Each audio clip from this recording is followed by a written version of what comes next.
Hi mga mami! And for today's video ay share ko naman sa inyo kung paano ko ginawa itong napakasarap na orange chicken. At hindi mo nga akalain na sa simpleng ingredients nito ay makakagawa ka na ng napakasarap at sosyal na ulam. Gagamit nga lang ako dyan ng isang peraso ng orange at kalahating kilo ng chicken breast. Hiniwa-hiwa ko na nga rin po pala sa maliliit yung ating chicken breast at pagkatapos ay tinimplahan ko lang yan ng asin at paminta. Naglagay rin po ako dyan ng 2 kutsara ng harina at pagkatapos naglagay din ako ng isang egg pero yung white lang po ng egg ang gagamitin natin. Pagkatapos ay haluin lang po iyan ng mabuti at kapag ganito na po yung kanyang consistency ay pwede na po nating iprito yung ating chicken hanggang sa mag golden brown.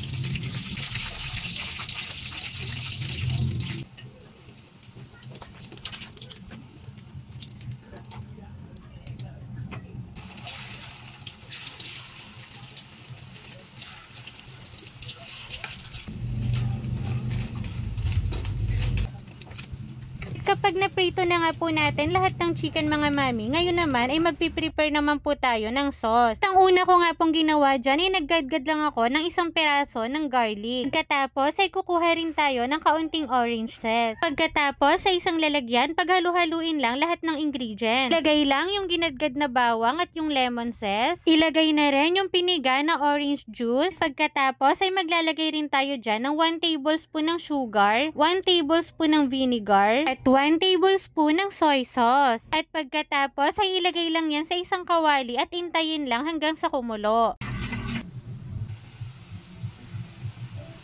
Kapag ganitong kumukulo na nga po ay lagyan lang yan ng slurry or 1 tablespoon ng hinanaw na cornstarch. Haluin lang po iyan ng tuloy-tuloy para hindi magbuo-buo yung ating cornstarch at kapag ganito na nga po mga mami ay okay na po ito. Pwede nyo na pong patayin yung apoy at pwede na rin po nating ihalo yung ating chicken.